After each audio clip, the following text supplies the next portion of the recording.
Hi friends! Welcome back to Wanderlust channel.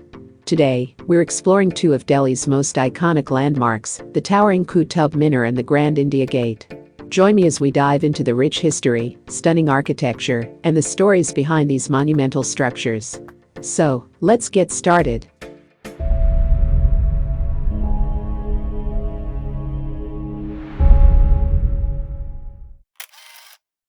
As part of my Valley of Flowers trek in Uttarakhand, which started from Delhi, I had the chance to visit the beautiful Humayun's tomb before embarking on the journey.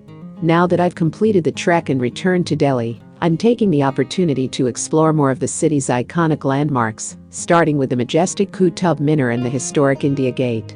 If you'd like to watch my visit to Humayun's tomb at night or follow the full adventure of my Valley of Flowers trek, make sure to check out the cards above or the links in the description below. We've arrived at the entrance of the Qutub Minar complex and picked up our tickets, which cost 40 rupees for adults.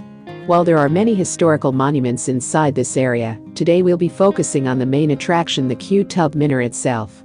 Qutub Minar is one of Delhi's most famous historical landmarks and holds the title of the tallest brick minaret in the world, standing at an impressive 73 meters, 240 feet. It was built in 1193 by Qutb-ud-din, the founder of the Delhi Sultanate, after the defeat of the last Hindu kingdom in Delhi. The minar is divided into 5 distinct stories, each marked by a projecting balcony, and it tapers elegantly as it rises. The first 3 stories are constructed from red sandstone, while the 4th and 5th are made of a combination of marble and sandstone. The intricate carvings on the tower, featuring verses from the Quran, combined with its stunning architectural style, make it a remarkable example of early Indo-Islamic architecture.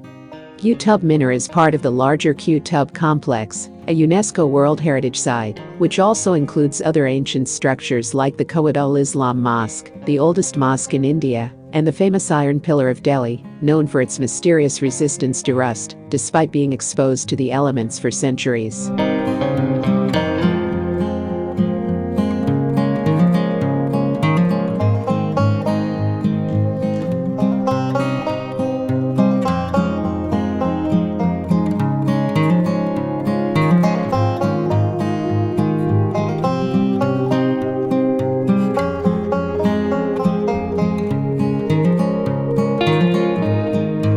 This 7-meter-high pillar is another fascinating structure in the complex.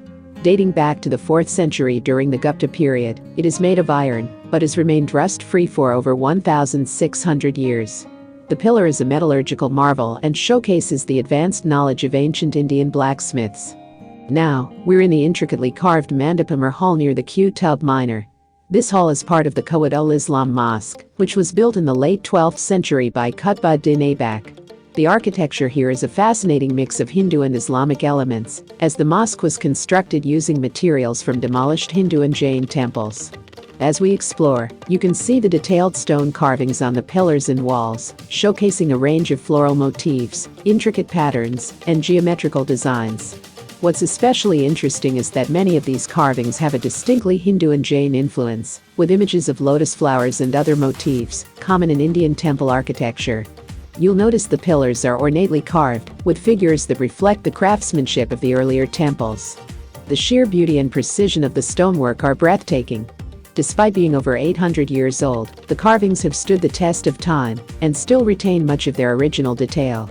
It's amazing to see how the artisans blended these pre-existing designs into this Islamic structure, creating a unique fusion of architectural styles.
Now we're going to Alai Darwaza, one of the most significant structures in the Qtub complex, and a stunning example of Indo-Islamic architecture.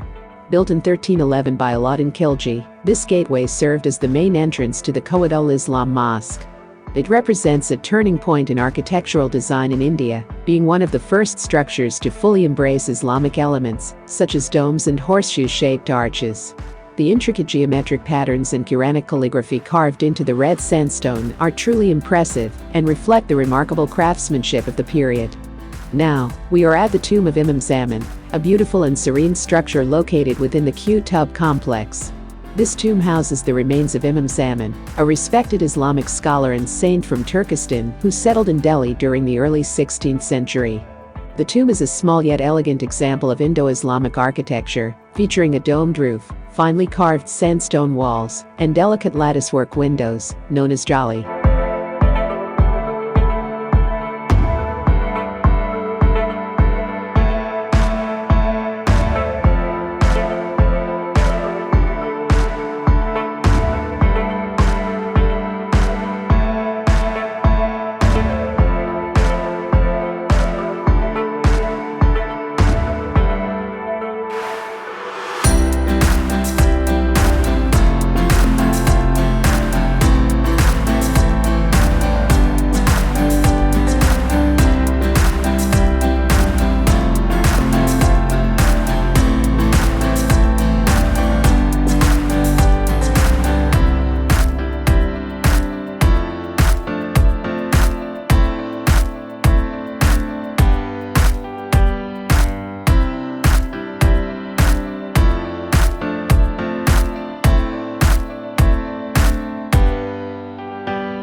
We've now arrived at India Gate, one of New Delhi's most prominent landmarks and a significant war memorial.